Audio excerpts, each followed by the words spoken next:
Pozdravljeni, sem Marja Milič in poslušate MoneyHow, prvi podcast o upravljanju denarja pri nas.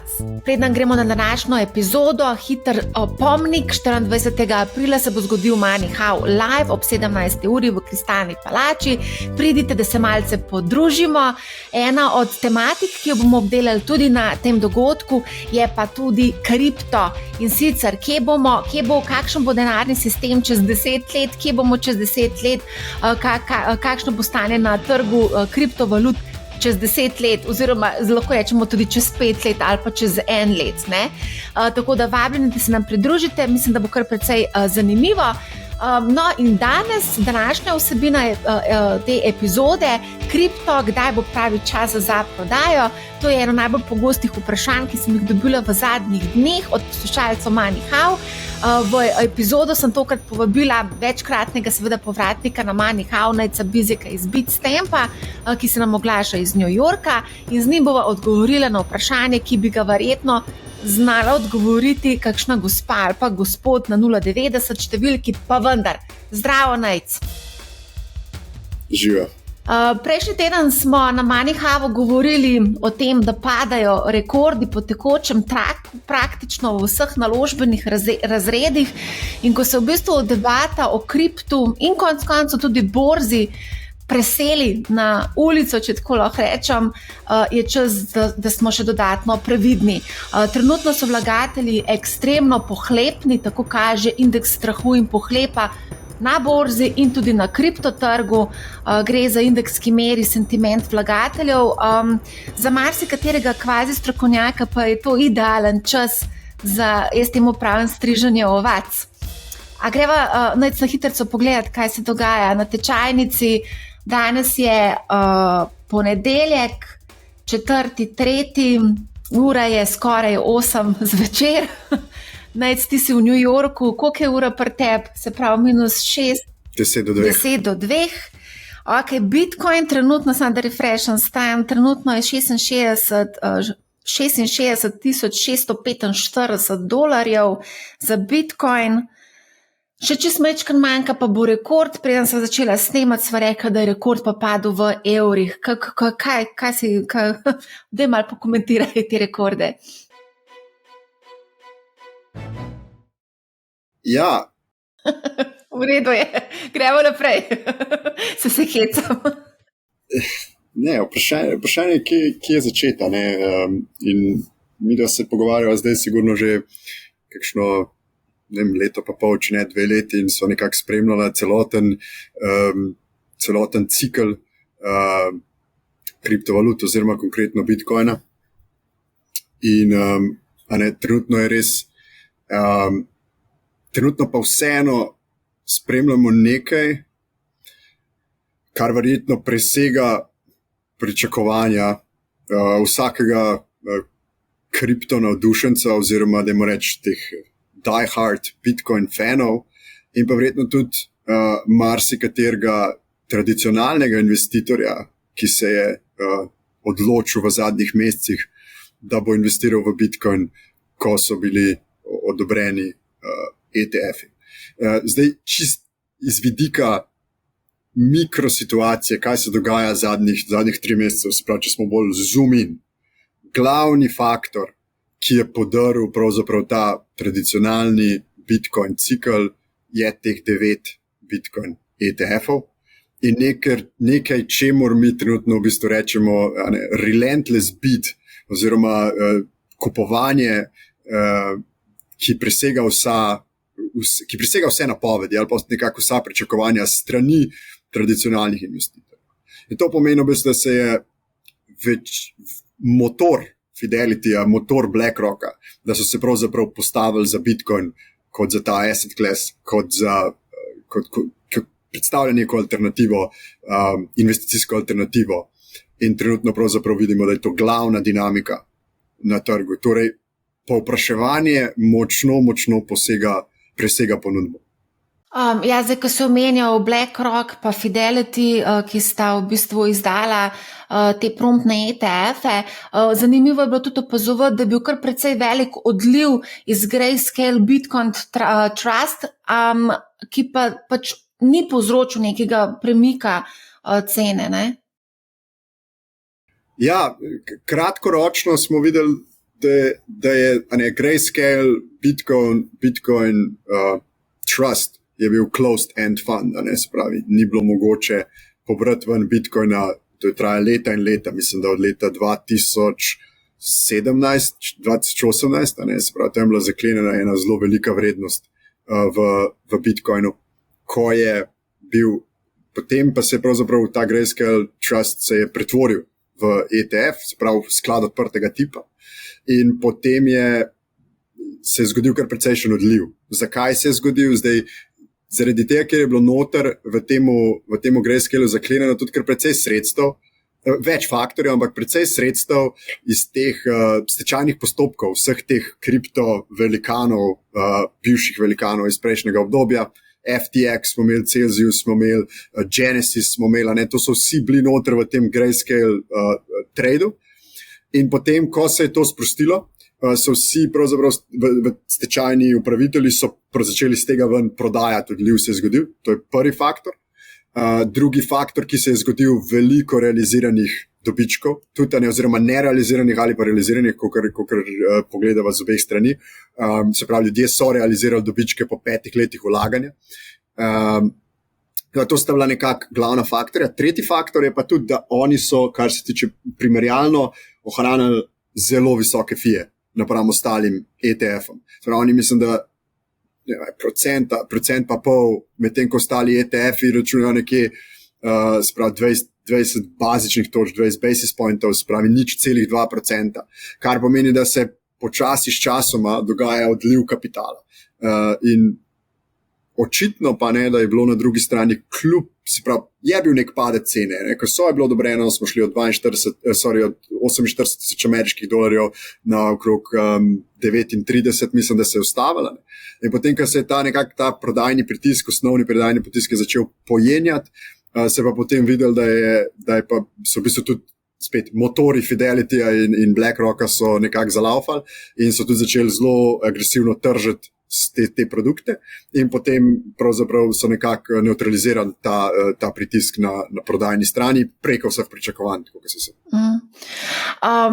A lahko mogoče poveš, nazadnje, ko sva se slišala na hitro, si mi omenil, da te ponudniki, za te, ki ponujajo bogatim strankam neke produkte, da v bistvu vključujejo tudi zdaj pač te ETF oziroma Bitcoin v te portfelje.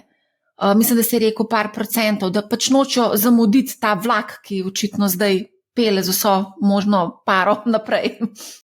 Ja, tukaj se par dinamik odvija. Najprej so se pogovarjala, da je pravzaprav ETF na ameriškem trgu zadnji kamenček v mozaiku legitimizacije Bitcoina kot nekega sredstva za vlaganje. In to se je definitivno potrdilo, ampak ker rečem, zakaj je tako, kaj se zgodi takrat? Takrat je v bistvu čez noč lahko začnejo vsi investicijski svetovalci, ki upravljajo v globalnem pogledu, upravljajo 145 bilijoni, se pravi, to je trillion, ameriško, sredstev, naenkrat ta zadnji največji trg reče, zdaj pa je to primeren asset class za vlaganje. In to je ta prva dinamika. Se pravi, vsi svetovalci, kjer Američani imajo svoje 401k, svoje, se pravi, varčujejo za pokojnino in tako naprej, ali pa za karkoli drugega, ker naenkrat tvoj finančni svetovalec začne priporočati pa tudi Bitcoin kot alternativo, ker ga lahko, do zdaj ga pa ni mogel. Tako da en ogromen kapital se v to noter začne, kar naenkrat rata kosher. In se ogromna količina kapitala potem lahko posledično začne stekati v takšno, se pravi, v tak investment vehicle. In tako da to je ena ta dinamika, ki se je definitivno zgodila. Zdaj ta druga dinamika je bila, da je Fidelity začel aktivno, se pravi, spremenjuje strukturo nekaterih svojih ETF-ov, sicer na kanadskem trgu, tako imenovanih all-weather ETF-ov, se pravi, ta portfolio dolgoročnega varčevanja je spremenil iz tega, da je pravzaprav bil samo delnice, delniške naložbe, obvezniške naložbe in pa mislim, da neka malenkost je bila commodity-jev, je te uteži zdaj spremenil in odvisno od portfelja priporoča od 1 do 3% investicijo v kriptovalute. To je sicer zdaj zaenkrat na kanadskem trgu, ampak če razumemo, kako je Fidelity pozicioniran danes, ima že kar precejšen business line, ki je vezan na kripto, lahko pričakujemo, da bo to prej ko slej postalo priporočilo oziroma del skladov tudi sprav teh all-weather skladov tudi v Ameriki. Zanimivo, da se je odločil za kanadski trg, ne? A to je zdaj v bistvu kot nek eksperiment, da vidijo, kako bodo ljudje reagirali ali kako? Verjetno. Zelo možno. Pred parimi tedni sem se pogovarjala z upravljalko premoženja Natašo Williams, ona dela v Londonu, je wealth managerka, če lahko temu rečem, kot finančna svetovalka, ne? In oni v bistvu svetujejo family officeom in pač tudi pokojninskim skladom in drugim, ne? In je rekla, da so oni zadnji, ki bodo v bistvu se odločili za to vrstno investicijo, promptni ETF, ki investira v Bitcoin. Se pravi, kdo točno bo zadnji, ki se bo odločil? Family office, pokojninski skladi na otoku, se pravi Velika Britanija. Ja, zelo zanimivo. Jaz bi rekel, pokojninski skladi bi se strinjal. Je pa treba vedeti, da recimo v Ameriki določeni pokojninski skladi zelo aktivno že investirajo v delniške naložbe, ki so pravzaprav, temu lahko rečemo, leverage bet na Bitcoin. Se pravi, razni minerji, Coinbase stock in take zadeve. Ne. Zdaj imamo ta MicroStrategy, ki je trenutno po velikosti že sodi v S&P 500, zaradi tega, ker je v vrednosti zrastel tako zelo, kar pomeni, da lahko postane del največjega indeksa S&P 500, kar bi posledično pomenilo, da cel svet investira v to, tako ali drugače. Ne? Tako da zdaj, kar se tiče family officeov, moje razumevanje je, oziroma tudi naše, kar vidimo z trga, je family office zelo agresivno, zelo velikimi pozicijami vstopajo v Bitcoin. Sploh, kjer v bistvu lahko rečemo, sploh, kjer gre za to, da teh investicij mi ne vidimo pogosto prek nekih teh tradicionalnih kanalov. Nakup tega se bo zgodil kar OTC, recimo, tako da to niti ne pride, ne postane tudi tako zelo vidno. Je pa naša izkušnja, da family office, predvsem, kjer gre za neke family office, ki so relativno, kako bi rekel, kjer mogoče imamo neko tranzicijo med generacijami, kjer prihaja mlajša generacija, predvsem mlajše generacije so zelo zainteresirane, da kot del portfelja imajo kriptovalute. Je pa to geografsko odvisno, kako določena geografija omogoči, kako je regulativa, kako so davki.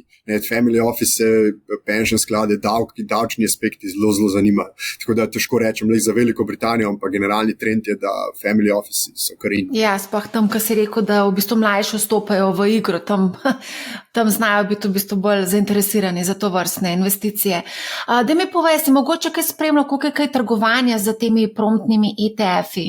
Ja, spet presega pravzaprav vsa pričakovanja,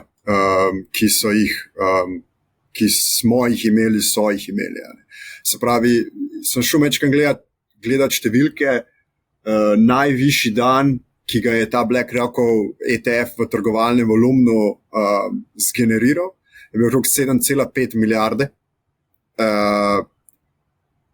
Za primerjavo, Microsoftova delnica, ki je največje podjetje, če se ne motim, trguje okrog 10 milijard poprečno na dan. Se pravi, spet po trgovalnih volumnih so recimo med top 20 trgovanimi ETF-i so 4 Bitcoinovi ETF-i po trgovalnih volumnih. BlackRock je recimo zdaj že redno dosega top 5 na dnevni ravni. Zdaj vprašanje, koliko časa bo to trajalo, koliko je to sustainable, trudno je treba vedeti, da trgovalni volumen je posledica rasti cene, ker je visoke ravni volatilnosti, pomenijo visoke trgovalne volumne. Ampak definitivno mislim, da se tudi borzam smeje trenutno, kjer kotirajo te ETF. Tako da, ja, visoki volumen. Ja. Pred kratkim sem bila z eno skupino mladih in smo se pogovarjali o investiranju. Bila je taka mešana skupina, eni so v bistvu imeli kar nekaj izkušenj z investiranjem, spet drugi čist nič, in en fant mi je povedal, da je njegova zahtevana donosnost na kriptotrgu 10-kratnik. Kakšna pa je zahtevana donosnost recimo teh institucij, ko je govora recimo o investiranju v te promptne ETF-e? Verjetno mora postaviti se neke cilje, ne? Ja, mislim, zahtevana donosnost, ponavadi, kako bo tradicionalni investitor to dosegel, je indeks, ne? Se pravi, benchmark. Vsak, večinoma od teh tradicionalnih vlagateljev, ima nek mandat in njegov mandat je v bistvu, da premaga indeks, proti kateremu, se pravi njegov benchmark, proti kateremu trguje. In zdaj v tem konkretnem primeru je vprašanje, se pravi, ne vem, če je naš, recimo, če je nekdo, ki z alternativnimi investicijami trguje, obstaja recimo nek benchmark indeks alternativnih investicij ali pa commodities, recimo, ali pa basket of diversified commodities. In če noter v ta basket dodamo Bitcoin kot recimo neko alternativo zlatu, izboljšamo lastnosti tega portfelja in spet samo zgodovinsko ne veva, kaj bo jutri.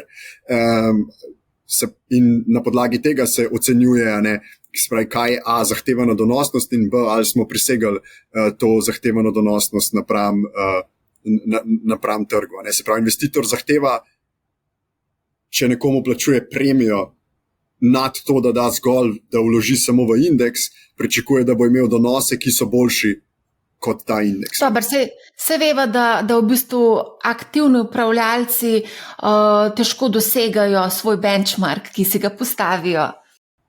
Ja, tako bom rekel, zelo odvisno od aktivnega upravljalca. Ja, itak.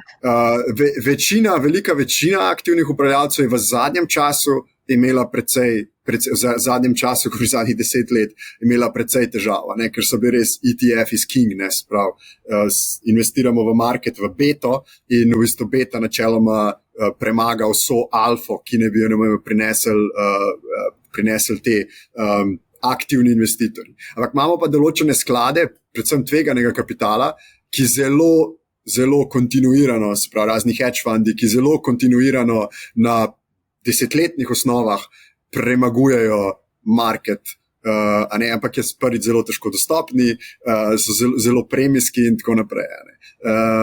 Obstaja pa možnost, da bodo 20 leta, kot se omenja, da bodo sprav 2020 do 2030, da bo to eno obdobje, kjer bo ta active stock picking oziroma active investment strategies bodo postale potencialno spet zanimive. Zato, ker je high interest rate brez nekega sekularnega gibanja v obrestnih merah, ki smo ga imeli zadnjih 30 let, ki je šlo vse navzdol, 40 let, 50 let, da lahko, se pravi, ta sekularni trend je zlomljen in obstaja možnost, da bomo, se pravi, visoko inflacijsko okolje, visoke obrestne mere, pomeni, da lahko gre za veliko fluktuacije v glavnih indeksih. Čeprav zaenkrat ne kaže tako, ampak lahko, da bomo dobili veliko fluktuacij in bo aktivna strategija zanimiva. Ja, tukaj imamo spet to bitko med pasivnim in aktivnim vlaganjem.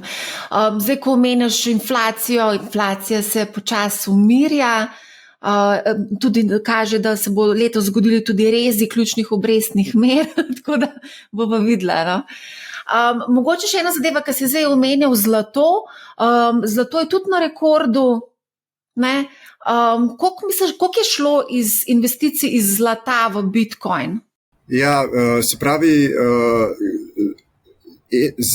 ETF-i z zlatom so imeli približno 2,5 milijardi outflowa od 11. januarja, ko so bili Bitcoin ETF-i odobreni na neto ravni. Se pravi, neto outflow je bil približno 2,5 milijardi. Verjetno delež tega je šel v Bitcoin. Mi je čisto razumno pričakovati. Zdaj, ko so omenjala ETF-e, promptne ETF-e, ki investirajo v Bitcoin, kdaj bodo pa prišli kakšni drugi ETF-i, govorilo se o Ethereumu, mogoče bo tudi Solana nekoč ETF, da bo možno investirati? Ja, dobro vprašanje. Vprašanje je, a je še apetit v Ameriki, da se pred volitvami karkoli zgodi na tej fronti. Mogoče, Ether mogoče, kaj več sigurno ne. Zdaj, Ether ima določene specifike, ki jih Bitcoin nima. Predvsem glede tega ICO-ja in tega nastanka in DAO hack in to njihovo zgodovino, ki so lahko, bom rekel temu, pravno relevantna dejstva, ki bi jih lahko gledali določeni regulatorji, mogoče bi lahko pogledal potem na Ether kot neko malo večjo skepso, z neko malo večjo skepso, čeprav recimo je že bil označen za commodity tudi v US-u. Da imamo neko relativno regulatorno jasnost tukaj. No. Tako da za ETF, za Ether ETF, rekel, ne bi bil presenečen, vsem pa ne bi rekel, da je več kot 50% vrednost. Zdaj se omenjal volitve, novembra se bodo zgodile, imava halvening oziroma razpolovitev nagrade aprila, potem nekako se pričakuje, da bo FED rezal ključno obrestne mere tam sred poletja, potem imava novembra volitve, to so vsa potencialna zanimive, recimo temu neki dogodki, ki lahko vplivajo na rast, hkrati pa predstavljajo določeni dogodki, lahko tudi neko tveganje za Bitcoin in kriptotrg nasploh. Ja, sigurno. Jaz mislim, da v tej situaciji jaz zmeri v takem stanju, jaz mislim, da je pomemben pa zoom out, ne zoom in teh posameznih dogodkov. Po mojem mnenju. In zdaj glavni faktor pri tem zoom outu, po mojem mnenju, je, da ima Amerika resen fiskalni problem. In da ima Amerika resen fiskalni problem, to pomeni, da morajo še naprej izdajati veliko količino ameriških obveznic, da financirajo svoje dolgove in svoje deficite. In to je v bistvu v tem obdobju, ko pravzaprav imamo pa hkrati sekularno zmanjševanje povpraševanja po ameriškem dolgu, a ne spet iz geopolitičnih razlogov, iz tega, da je net investment position Amerike, se pravi, da so po svetu že toliko veliko vlagateljev, primer centralnih bankov ameriške obveznice, da prihaja do točke, kjer je to prihaja do neke točke saturacije. Se pravi, to pa pomeni dva načina, kako lahko ta dolg refinanciramo oziroma odplačamo. En je, da ga ne, to je deflacijski pod deflacije, druga pa je, da počasi spet začnemo dvigovati monetarne agregate, ki so v obtoku. Se pravi, in Bitcoin načeloma in tudi ostale investicije, delnice in tako naprej so v zadnjem času funkcija količine monetarnih agregatov v obtoku. Zdaj, če trenutno Fed preko monetarne politike zmanjšuje količino denarja v obtoku, pa preko fiskalne politike zakladnica ameriška s to izdajo dolga, s tax break in tako naprej, vzdržuje količino denarja v obtoku relativno neutralno oziroma relativno više. Se pravi, da dejansko količina monetarnih agregatov zdaj že počasi raste. Ampak kaj pa prihaja, je pa izdaja velike količine dolga. Amerika mora, mislim, da refinancirati okrog 10 bilijonov dolga letos in sfinancirati okrog 2 bilijona svojega deficita. Zdaj za primerjavo, bilijon, slovenski GDP je 75 milijard. To je 7% enega bilijona. Se pravi, 0,7% te celotne mase mora Amerika letos z izdajo dolga refinancirati. In zato, ko govorimo o nekih inflacijskih, kar to pomeni je pravzaprav, da obstaja velika verjetnost, da bo Amerika, mogoče dobimo kratkoročni šok, ampak da bomo spet začeli pravzaprav z nekim počasnim postopnim easingom in postopnim povečevanjem spet oziroma akceleracijo količine denarja v obtoku. In to tudi za inflacijska pričakovanja gotovo ne bo negativno. In zdaj vprašanje je, a bo uspel do takrat, a bomo uspeli obkljukati pa reči, zmagali smo to borbo nad inflacijo, trenutno se ameriški core inflation spet mečke na 3% obrača navzgor, a bomo prišli res do tiste magične 2%, 2% je vprašanje, ker ko bomo spet šli v nižanje obrestne mere, to pomeni, da bomo spet podkurali ogenj pod nečem, kar je trenutno že kar precej vroče. Tako da, zdaj to je res nek tak dolgi odgovor, ampak na kratko je, Amerika ima fiskalni problem in verjetno ga bo reševala skozi inflacijo. Se pravi, izbrala bo izhod skozi inflacijo, se pravi neko obdobje, podaljšano obdobje 3 do 4% inflacije kot nek new normal in to bo izjemno pozitivno za delniške trge, za trge komoditijev, za kriptovalute in tako naprej. Kdo bo v tej situaciji na slabšem? Imetniki obveznic. Imetniki slovenskih ljudskih obveznic, imetniki ameriških obveznic in tako naprej. Imetniki slovenskih ljudskih obveznic so starejši povprečju od 66 let, ne, to smo videli. Ne. Tako da mama Marija in pa foter Janez niste toliko verjetno, ne želite biti izpostavljeni takemu tveganju, kot je v bistvu na kriptotrgu. Poglej, kaj se dogaja, nihanje konstantno. Bog ne dej, to pa mami Mariji ne bi nikoli tega pričel. Tako da mama Marija je zadovoljna v ljudski obveznici, po moje. Pustimo ljudsko obveznico, gremo midva naprej. Zdaj govoriš o scenarijih, ki so res optimistični, a ne? In ta optimizem se zdaj že kar dolg časa vleče. Koliko časa bomo v bistvu mi zdaj priča temu neverjetnemu bikovskemu tednu, konec koncev, ne, imeli smo manjše upade na delniških trgih, tudi dobro, imeli smo malo daljšo zimo na kriptotrgu, ampak vseeno, zdaj se mi zdi, da pač je res vse na rekordih, ne, optimizem je neverjeten, ne, s komerkoli se pogovarjam, valuacije še niso tam, še je prostor za rast. Govorimo že o balonu, ampak zdaj ne govorimo, zdaj se sprašujemo, koliko časa se bo ta balon še napihoval. Imamo celo lestvico od 1 do 10, zdaj trenutno smo na 6. stopni, torej imamo še nekaj lufta, ne? A to govoriva o kripto ali o delniških? Dobro, zdaj sem malo delniških, ker sem bolj v delniških zgodbah, ampak ja, vse kripto koncev se je tudi kar precej napihnil, no? In to v relativno kratkem času. Poglej, kakšne so nore rasti. Recimo v 24 urah po 5, 10, 20%, v 7 dneh po 20, 30, 40%, to so nore rasti. Ja, se strinjam.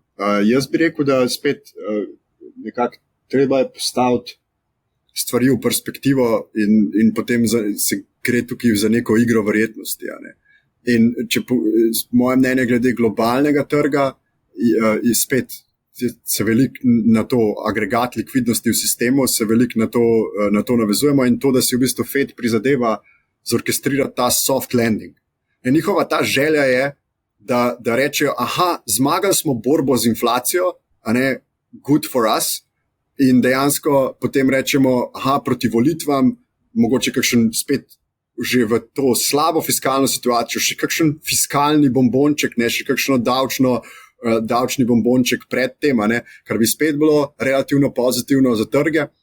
Hkrati se pa v bistvu izogniti temu, da se na teh glavnih, najbolj likvidnih trgih ameriških obveznic vmes kaj hudo polom. In zdaj negativni scenarij nasplošno bi lahko bil, da se na teh trgih začnejo dogajati razpoke. Recimo kakšne slabe dražbe ameriških obveznic, ker je velik razkorak med tem, kar je v bistvu ponujena in realizirana cena. Da se potem kakšna eskalacija geopolitičnih trenj, recimo, ne vem, kakšen obrat v ameriški, ne vem, kakšne te banking failures, recimo, bi lahko zanihale in nas prestavile. Če spet imamo pritisk na obrestno mero, ne vem, kje smo trenutno 4,3 ali kako smo šli, sprav iz 3,9 se spet dvigujemo. Kakšna malo taka nepričakovana eskalacija iz nekim, kjer v bistvu policy mal zamuja. Spravi, da ni pravočasnega likvidnostnega odziva centralne banke, bi nas lahko potisnila v kakšno korekcijo. Se pravi, ne vem, 20-30%, mislim na kripto itak, nobenega surprise, ampak recimo tudi na delniških trgih bi se to lahko zgodilo. Mislim pa, da bo temu zelo hitro sledila velika injekcija, se pravi obrat politike. Bomo rekli, zdaj pa bomo začeli spuščati obrestne mere in spet povečevati količino likvidnosti v obtoku. Navezujem se na prvo točko in to je tisto, da imamo ta problem debt to GDP na koncu, ki ga moramo reševati skozi neko povečevanje količine denarja v obtoku. Zdaj za kripto, konkretno za Bitcoin, lahko pa malo, mogoče če komu v pomoč, relativna velikost asset classa. Se pravi, Bitcoin trenutno je 1,3 bilijona ameriških dolarjev vse skupaj. In Wall Street rad reče, da we are looking for fat pitches. Kaj so te dobri pitchi, se pravi, kaj so te večje priložnosti. Zlato je na 13 bilijonov. Celoten bucket alternativnih investicij v svetu je nekje, mislim, da med 75 in 100 bilijonov. In kje se lahko to ustavi? Vsi, ki so v Bitcoinu pa poznajo cikl, mislim, da trenutno nimamo prav veliko ljudi, ki so pripravljeni na all-time high prodajati. Zaradi tega, ker tisti, ki so držali skozi ta bear market in če imajo izkušnje bear marketa, načeloma vedo, da Bitcoin to je spet igra verjetnosti, ampak še nikoli se ni prav nad svojim all-time high ustavil, ampak ponavadi šel čez, zdaj kam, dobro vprašanje. Ampak kam čez pa lahko gre, nam pa perspektivo lahko ponudi to relativna velikost določenih asset classov. In zdaj govorimo, da bo to, po mojem mnenju, kjer recimo ne bi bil presenečen, je recimo 3 bilijone skupnega market capa Bitcoina recimo v naslednjih 12 mesecih. Glede relativnih velikosti posameznih asset classov alternativnih investicij, tudi v skladu s tem, kar so se pogovarjala, da zdaj se za tem stoji kapital, kot so Fidelity, kot BlackRock, mnogi še prihajajo, pa sploh še niso tukaj, Vanguard, drugi največji, trenutno še zelo negativno nastrojen proti temu, potem imamo Morgan Stanley, še ni Merrill Lynch, tudi še ni, te večji playeri nekako še prihajajo. Ampak to je prej si omenila pričakovan donos enega izmed tvojih sogovornikov, to ni 10-kratnik vrednosti od tukaj. Tako da je treba pričakovanje ustrezno prilagoditi.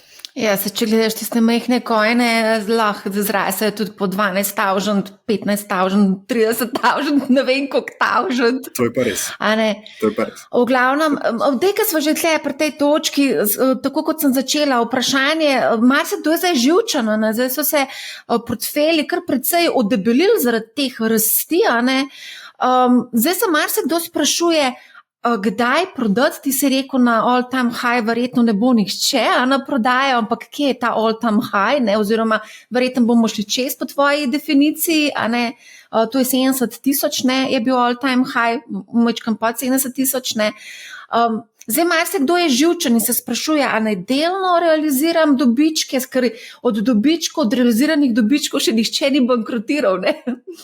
Absolutno, mislim, to je vsak posameznik mora določiti svojo investicijsko strategijo. In jaz močno priporočam vsem, da to tudi naredijo naprej. V smislu tega, da imajo neke jasno postavljene cilje vezano na posamezno investicijo. Se pravi, največji sovražnik na tem kriptotrgu, že historično, je verjetno to, da si postavimo nek cilj, pa stvari relativno dobro kažejo, pa takrat pa ta cilj več ni dovolj in zdaj želimo še več in več in več in več in več. Tako to je en ta aspekt, da se pravzaprav postavi neke jasne cilje, kje želimo prodajati oziroma kje mislimo, da bi bilo fajn realizirati dobičke. In to imamo subjektivni element, kjer pomeni, če ste zaslužili veliko količino denarja, ki je za vas materialno pomembna, realizirajte dobičke. Zelo jasno. Mislim, to je zelo, zelo pomembno, da imate nek plan. Ne? Pa imamo pa tudi objektivne kazalnike, ki so nam že v preteklosti kazali vrhove pikovskega trenda. In recimo obstajajo zanimivi on-chain kazalniki. Se pravi, on-chain kazalnik je ena stvar, ki se jo lahko pogleda, je MVRV Z-score. Vem, da je kompleksno, ampak se da enostavno pogooglati in tam dejansko pravzaprav ta metrika kaže, koliko je v sistemu nerealiziranih dobičkov. Kar pomeni, da ko ta metrika raste, pomeni, da je v sistemu velika količina nerealiziranih dobičkov. In historično določene ravni teh nerealiziranih dobičkov so sovpadale z vrhovi bikovskega trenda. To je recimo on-chain metrika. Lahko gledati retail metriko. Retail metrika recimo je ranking Coinbase appa v App Store. Se pravi, ko Coinbase app začne po App Storeu leteti na prvo mesto, ki ga je imel leta 2021, ali je bilo top 5, to je razlog za biti pozoren. Zaradi tega, in zdaj smo šli v zadnjem mesecu, zdaj so že med top 100, bili so pa 500. Se pravi, to pomeni, da vstop retaila v ta market načeloma pomeni, da se vrhu približujemo. Tako da to je spet en možni pokazalnik. In zdaj še tretji pokazalnik je pa makro, ta makro framework, v smislu, koliko pa je razumno, da je ta asset class velik napram ostali. Če pogledamo recimo zlato, in zato je danes 13 bilijonov. Če zlato gre krat 3 od tukaj, to pomeni, da bo zlato imel po market capu toliko kot cel US equity market. Maybe yes, maybe no, verjetno ne. In če pa gre Bitcoin od 1,3 na 3 ali pa 4, je to v smislu nekih proporcij, pa tega, kar se dogaja, ni tako zelo nerazumno.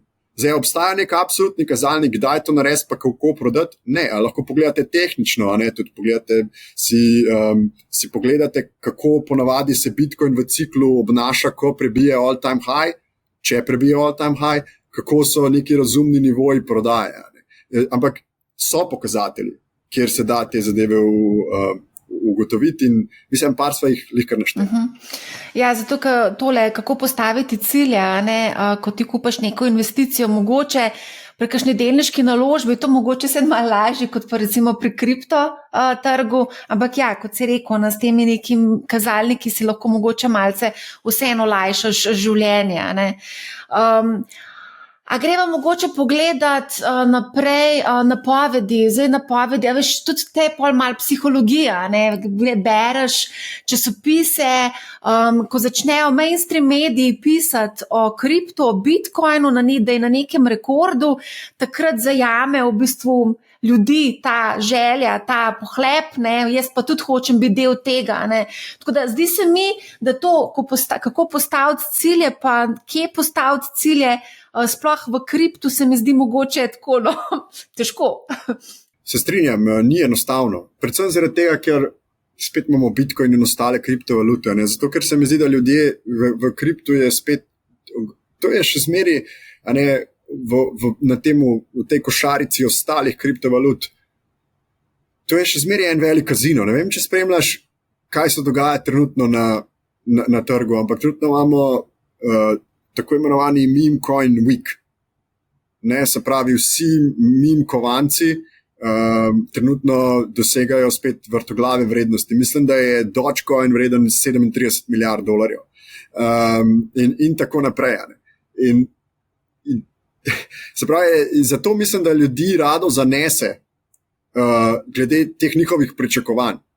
In kaj je lahko pričakovati. Se pravi, jaz za Bitcoin konkretno, če ste tradicionalni investitor in planirate samo v Bitcoin investirati, jaz mislim, da ste lahko zadovoljni 100% donosom.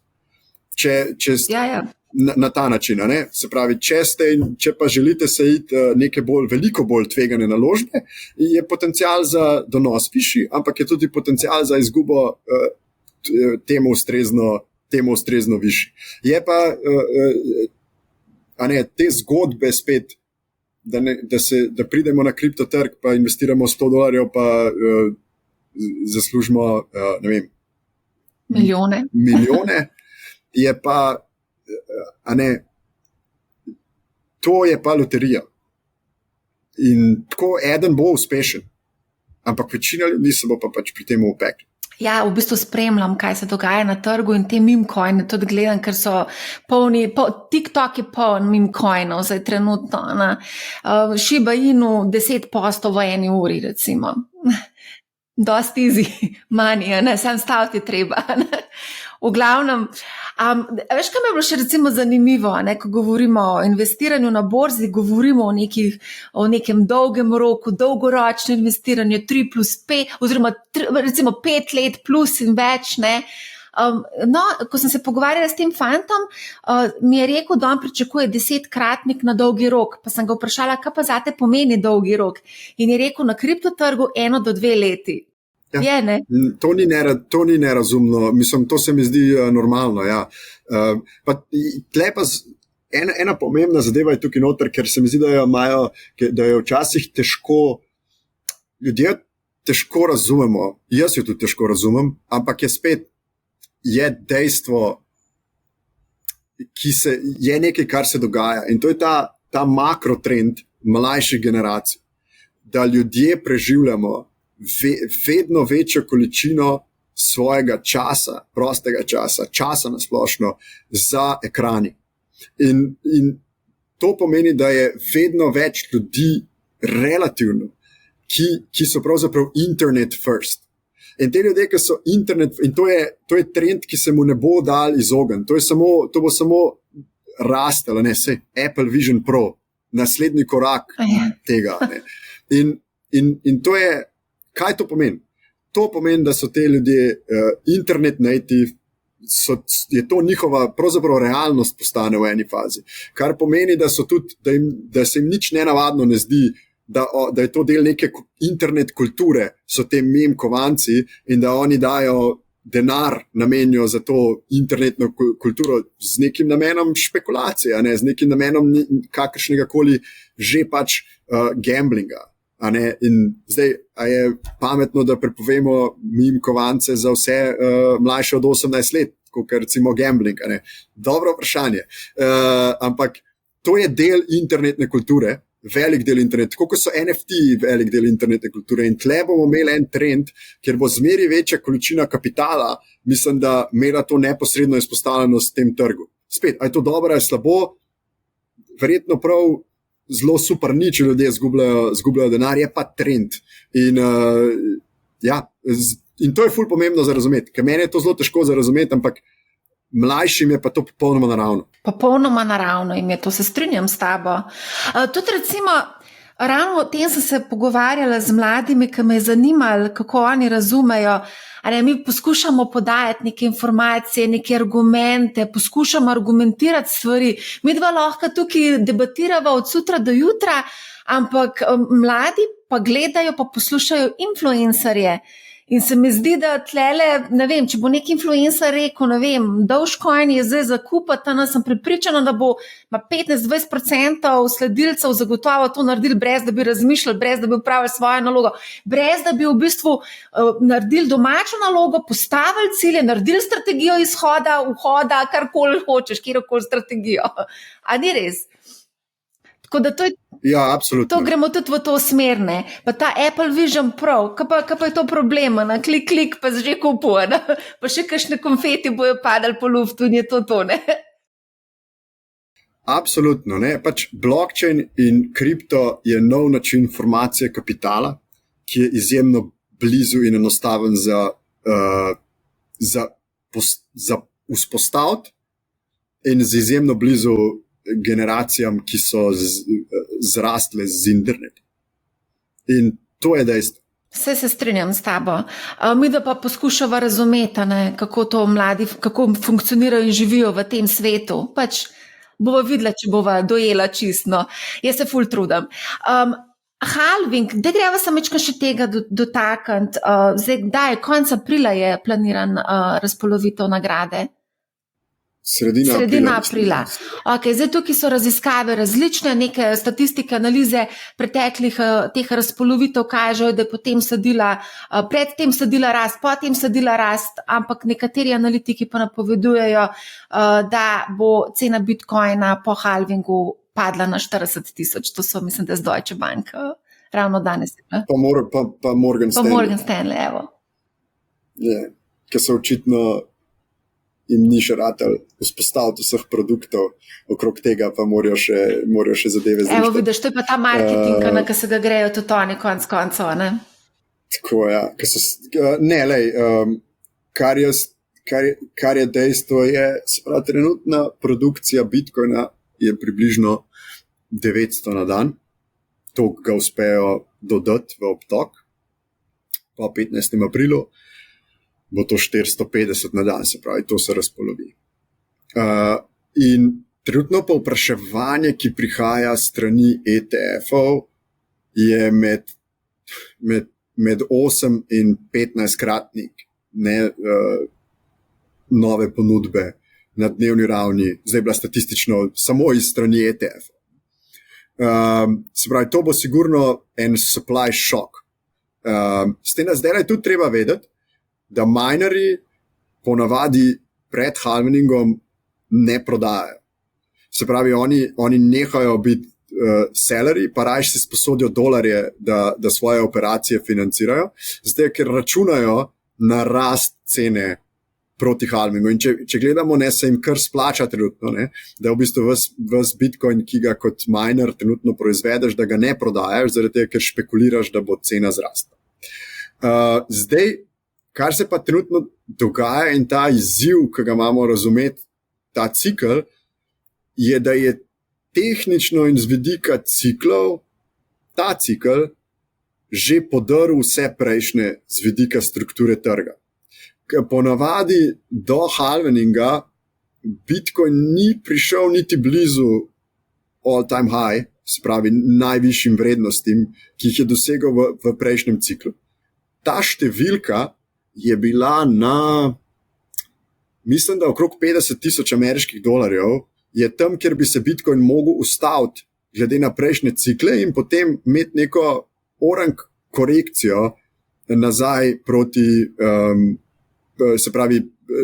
halveningu. Oziroma po halveningu, potem pa nekako proti koncu tega leta, če se mogoče malo preslikava v leto 2020, se potem trg začel spet segrevati in potem smo imeli presegli najvišje vrednosti nekje decembra 2020, 2021. Zdaj smo pa v bistvu v nekem pospešenem ciklu trenutno, glede na vsa pričakovanja.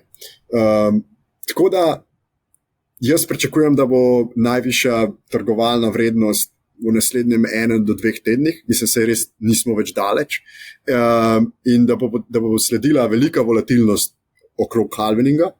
Zdaj, ali bomo rešili na 40,000, ne verjamem. A je mogoče 20-30% korekcija? Zmeraj. V vsakem danem trenutku na Bitcoin trgu. Zdaj, vprašanje bi bilo res, kaj je tista stvar, ki bi to korekcijo sprožila. Jaz mislim, da recimo popravek na delniških trgih, ki spet mu pripisujem neko sigurno double digit, pa ne 10 ali pa 20, mogoče celo višjo verjetnost, bi lahko sprožil ta sell-off. 40,000, lahko tudi. Bom pa rekel, da temu pripisujem manjšo verjetnost. Spet mislim, da bo likvidnostni odziv centralne banke močan, spet mislim, da bo dejansko, se pravi, ta supply-demand mismatch, veliko kapitala trenutno še prihaja. Tako da, dejva reči, da sem trenutno relativni optimist, a bi bil presenečen recimo 50,000 vrednost, da gremo tisto vrednost testirati, kjer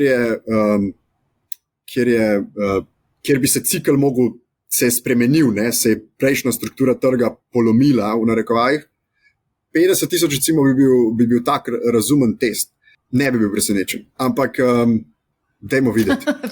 Da ne bom preveč optimistično izpadel. No, bomo videli. V glavnem, a se lahko še ne zadeve dotaknemo, ker se mi je zdela ful zanimiva. Na zerohedge.com sem prebrala, da obstaja nek Mr. 100. To je nek skrivnostni kit, ki naj bi v povprečju kupoval 100 bitcoinov na dan od novembra 2022. Vsega skupaj naj bi imel 54.164 bitcoinov vrednih 3,2 milijarde dolarjev. A si mogoče kaj slišal za to zgodbo in kdo je seveda v ozadju?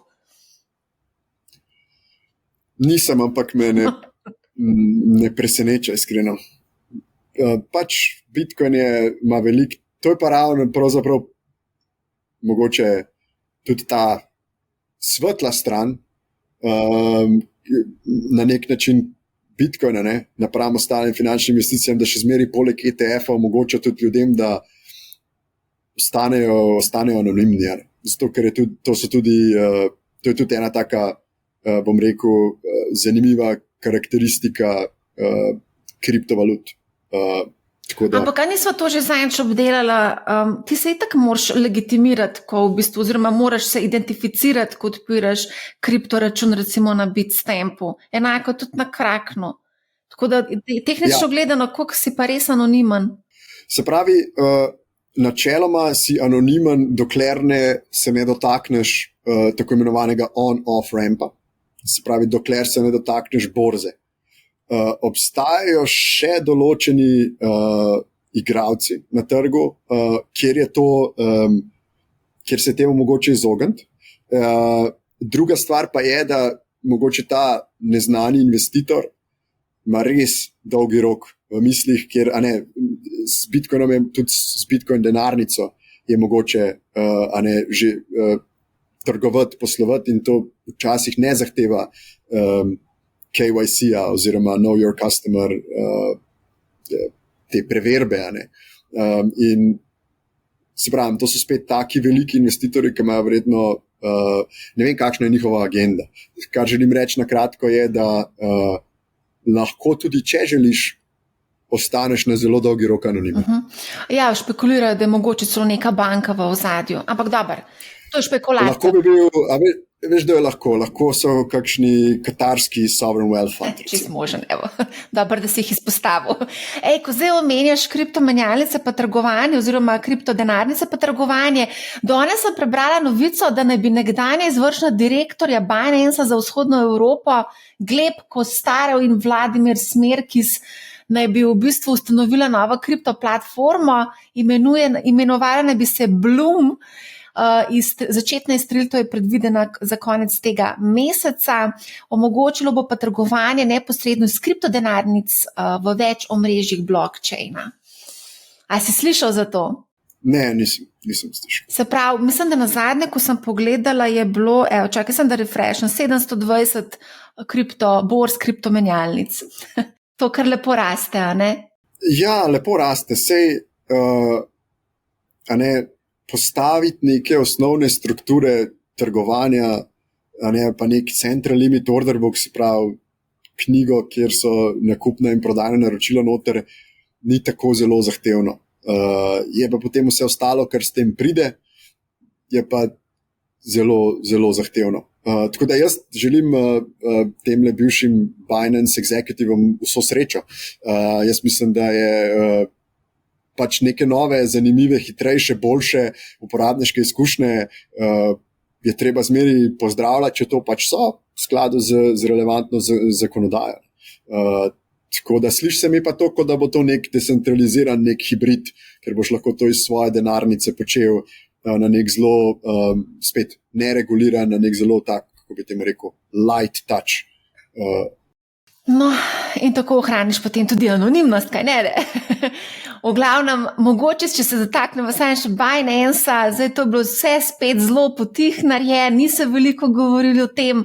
23. februarja je Binance Holdings naj bi plačal 4,3 milijarde dolarjev kazni, sodnik naj bi priznal dogovor o priznanju krivde. Skratka, Zdaj se pač nekega mediatorja oziroma nekega išče, ki bi skrbel za skladnost delovanja podjetja v naslednjih 5 letih, se pravi, bodo skrbno spremljali, kaj Binance počne. Mogoče veš, kaj je o tem? Prav veliko ne, razen tega, da to sigurno pozdravljam. Upam, da mogoče temu sledi tudi naslednji korak, da bi Binance razkril konkretno, kje ima svoj headquarters in tudi kakšno onshore licenco pridobil. Ne, to bi bilo, mislim, da z vidika nekega celote kriptotrga, mislim, da bi bil nek dobrodošel development, zdaj je to, ne vem, v Dubaju ali v Singapurju ali kjerkoli pa že. To bi bilo fajn. Zdaj, eno stvar, ki bo iz temu sigurno sledila, je, da to bo njih upočasnilo do določene mere. Se pravi to, da bo potrebno zdaj ustrezne regulatorne in compliance strukture implementirati, bo pomenilo, da se bodo verjetno premikali nekoliko počasneje. Mislim pa, da ima Binance na voljo resurse, da bodo lahko tudi to oviro nekako preskočili. Tako da so izgubili nekaj market share, 10-20%, še zmeraj so dominantna kriptomenjalnica. Mislim, da je teh 10-20% je bila voda na mlin OKX-u, je bila voda na mlin Coinbase-u.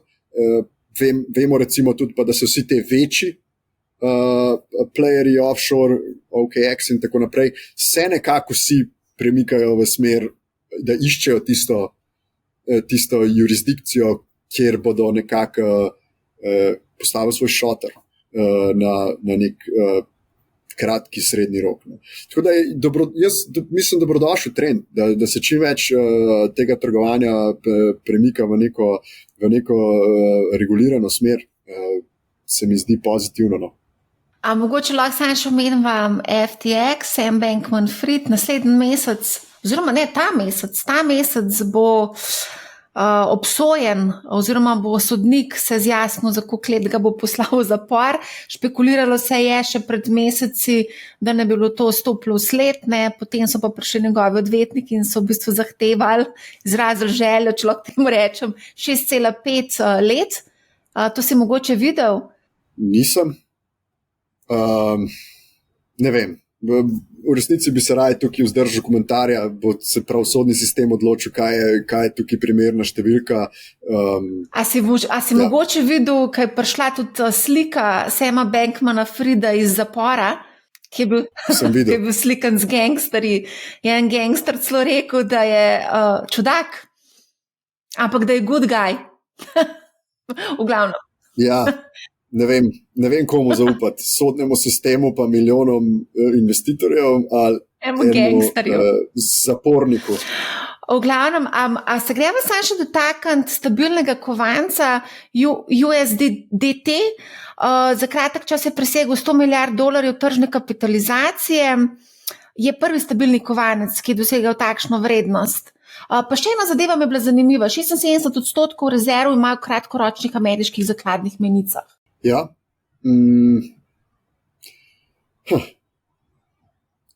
To je jaz nekako kako industrija gleda na to.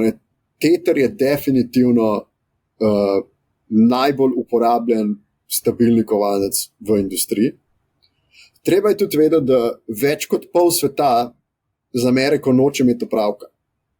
Kar pomeni, da iz raznih razlogov. Ne želijo poslovati z Ameriko, ni nujno, da obstaja razlog, ki jim omejuje to, ampak pač pravzaprav sploh ne želijo se dotakniti ameriškega sistema in biti v kakršnikolem smislu vključeni v dolarski sistem. Se pravi, v dolarski bančni sistem imeti dostop do ameriških dolarjev na nek način, kjer ima ameriška država lahko potencialen vpliv na to, kako poslujejo. In zato uporabljajo Tether, predvsem azijske firme to uporabljajo, se pravi v okviru svojega rednega poslovanja. Mislim, da čist zgodovinski, se pravi, je definitivno, to so milijarde in milijarde dolarjev na dnevni ravni nekega trgovalnega volumna in premikanja neke vrednosti med različnimi blockchain denarnicami, ki se zgodi na tetru. Zdaj, a je teter v preteklosti bil popolnoma čist? Verjetno ne.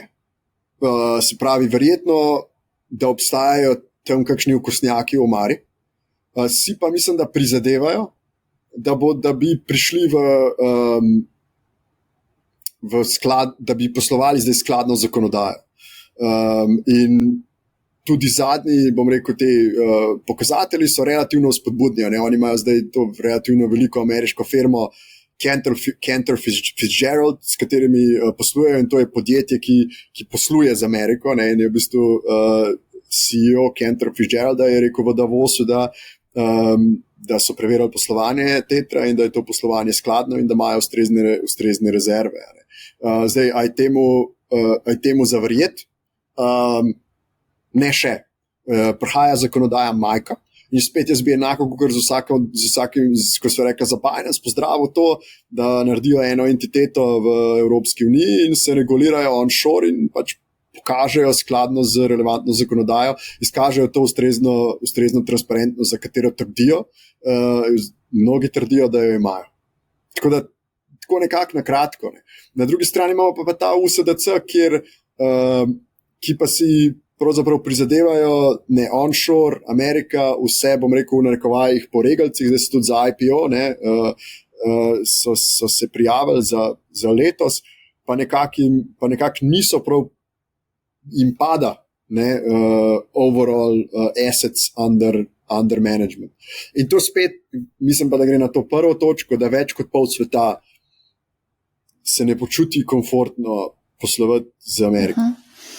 Zdaj, ko si Majko omenil, ne vem, če veš, pri nas je finančno ministrstvo v javno razpravo poslalo predlog zakona o izvajanju evropske ureditve o trgih kriptosredstev. Si seznanjen s tem? Do 7. marca naj bi potekala razprava. Ne, veš, da nisem. Evo, vidiš, to se zdaj dogaja pri nas. Kaj hoče z Majko narediti? Predvsem zaščititi vlagatelje. Tudi potem bo potrebno dobiti licenco. Mislim, da bo ATVP pa Banka Slovenije bosta podeljevali, ampak Bitstamp je itak registriran. Kje ste registrirani? V Luksemburg. Kaj pa London? V Londonu imamo tudi z FCA-jem registracijo, kjer smo lahko v bistvu ponudnik kriptovalut, se pravi Financial Conduct Authority, glavni regulator finančnih trgov v Veliki Britaniji. Tudi tam imamo pravzaprav licenco kot ponudnik kriptovalut. A boste rabili dobiti licenco tudi od ATVP-ja? Zaenkrat ne. Zaradi tega, ker Majka je nekaj, kar pravzaprav obstaja tako imenovani grandfathering režim, kar pravzaprav pomeni, da se lahko kot podjetje ti samo pravzaprav priglasiš z določenimi, če imaš recimo e-money licenco, lahko samo priglasiš Majko in potem to pravzaprav avtomatsko dobiš, ko pride v veljavo. Če imaš MiFID licenco v okviru zakonodaje MiFID, lahko prav tako priglasiš in dobiš to Majka licenco avtomatsko. Zdaj mi še točno svojo pot, kako bomo se prijavili in kaj bomo priglasili, še raziskujemo, ampak bomo pa to pridobili v Luksemburgu oziroma tam, kjer licence imamo, in potem je to passportable, se pravi velja na območju celotne Evropske unije. Ja, Majka ne bi začela oziroma stopilo v veljavo julija 24. Tako pač. Deloma za regulativo stablecoinov, se pravi stabilnih kovancov, potem pa za vse ostale pa konec tega leta. No, evo. V glavnem, a se lahko še dotakneva, tlele imam še nekaj vprašanj od poslušalcev, gledalcev. Davorin me na Instagramu sprašuje o Bitstamp kriptolandingu, če lahko povemo na to temo, pa mogoče bi jaz tukaj še dodala, glede na to, da številni imamo in obveznice, potem razni drugi ponudniki ali neobanke, neobrokeri ponujajo relativno stimulativne obresti na neinvestirana sredstva. Zakaj bi sploh šel v staking? Ponujajo več? Mislim, recimo v staking konkretno To je, smo izpostavljeni v kriptosredstvu, se pravi spremembi v vrednosti kriptosredstev, hkrati pa zagotavljamo obratni kapital blockchainu, kar pomeni, da je to, zakaj bi šel, recimo v primeru Ethereuma, verjamem v to, da bo vrednost Ethereuma zrasla, verjamem v to, da ima določeno vlogo v mojem portfelju, hkrati si pa pravzaprav želim še malo plemenititi ta donos in pravzaprav potem stakam ta Ether v zameno za, mislim, 2,5% donos preko blockchaina. Tako da zato, se pravi, ni cache, v resnici je investicija. Ether staking lahko jaz mislim, najbližja primerjava tradicionalnega trga je pravzaprav ameriška obveznica. To je tisti kriptokolateral. Je pravzaprav staked Ether. Kaj bova pa rekla za Bitstamp CryptoLending, kar ponujate? Ja, Lending je pa v bistvu produkt, ki smo ga razvili in lansirali lani z našim partnerjem Tesseract. Mislim, da smo se o tem enkrat že pogovarjali, in sicer mi smo takrat pogledali, kaj so bile tiste pomanjkljivosti, ki so se zgodile s temi lenderji v prejšnjem bikovskem trendu. Kaj so bile tiste pomanjkljive kontrole v teh produktih, ki so potem vodile v določene izgube. In smo zasnovali produkt z našim partnerjem, da smo te zadeve adresirali. Se pravi, lending pravzaprav pomeni, da vi posodite svoja kriptosredstva, v tem pri našem primeru v partnerstvu s podjetjem Tesseract se posodi nekim tistim, ki se pravi borrowers, se pravi tistim, ki si izposojajo. In mi smo in v zameno za to se plačuje določen donos. Zdaj mi smo postavili ta produkt tako, da smo določili zelo striktno, komu se pravzaprav to sploh lahko posoja. In se posoja ta sredstva, ki jih posojajo Bitstanovi uporabniki, se lahko posoja samo, bom rekel, najbolj kreditno sposobnim institucijam na kriptotrgu. To so ponavadi tako imenovani multi-asset firms, ki trgujejo tako na nekem delniškem trgu, kot na kriptotrgu, kot na obvezniškem trgu. To niso neki skladi tveganega kapitala, ki se ukvarjajo samo s kriptom, kot naprimer Alameda Research, ampak so v bistvu podjetja, kot so recimo Susquehanna, Flow Traders, DRW Cumberland, Hudson River in tako naprej. Se pravi, taka, bom rekel, podjetja z močnim balance sheetom, ki imajo potrebe po kapitalu. Določili smo tudi, kakšna je maksimalna izpostavljenost, ki se pravi, koliko maksimalno lahko se lahko posodi posameznemu izposojevalcu. Mislim, da v tem primeru je to določeno nekje na 12%, 12,5% celotnega portfelja. Se pravi, če bi en izmed teh izposojevalcev šel v stečaj, je učinek na portfelj 10%. Hkrati pa smo tudi zagotovili, da so sredstva v tako imenovanem special purpose vehicle, se pravi, da so ločena od ostalih sredstev tega podjetja, ki s temi naložbami upravlja, to je Tesseract. Jaz bi svetoval, da si pač uporabniki preberejo se pravi terms and conditions, se pravi pogoje poslovanja tega produkta, ker ta produkt mi smo se zelo potrudili, da smo adresirali vsa ta tveganja, da smo produkt vzpostavili ustrezno, ni pa ta produkt brez tvega. Tega se je treba zavedati. To ni kot, če recimo damo tako imenovani risk-free rate ameriško obveznico. Tako da vse je dostopno javno, tudi monthly reporti so dostopni na naši spletni strani, se lahko to prebere in je dostopno in si lahko potencialni uporabniki to prebere. Še ful vprašanje je bilo vezano na davke, ampak bova to preskočila, to bo pač nek davčni strokovnjak mogel odgovoriti, ker so zelo specifično vprašanje. To, kakšne so izstopne strategije, to sva že povedala, omenil si 3 kazalnike, s katerimi si lahko pomagamo. Še eno vprašanje je prišlo, ko zaslediš projekt, ki je zanimiv, ampak ima za sabo že eno tako lepo rast, kako gledaš na to, kako vstopati, če sploh. Primer Tao. Čeprav teh primerov zdaj kar nekaj, ne? Ja, Jaz mislim, da je dobro pogledati v takih primerih, to je spet odlično vprašanje, jaz mislim, da v takih primerih je spet dobro pogledati na tisti prejšnji framework, ki smo ga nekako imeli, kaj je recimo, zajema ta kovanc, ta upravlja določeno funkcijo v kriptoekosistemu. A že obstaja kaj podobnega, ki počne podobno stvar, pa mogoče na drugem blockchainu. Se pravi, da obstaja določen konkurenčni produkt in lahko ta konkurenčni produkt pogledamo in da bomo preko tega občutek, a je ta projekt, ki ga tle gledamo, a je ima že relativno visoko vrednotenje napram temu konkurenčnemu produktu, ali je to relativno nizko. In če je relativno visoko, se vprašamo, zakaj je relativno visoko, a imamo res legitimno ekipo, a so zbrali veliko kapitala, obstaja dober produkt od zadaj, ki dejansko je real use case, a ne? Kako je to drugačen in zakaj je dober, boljši, slabši od nečesa drugega.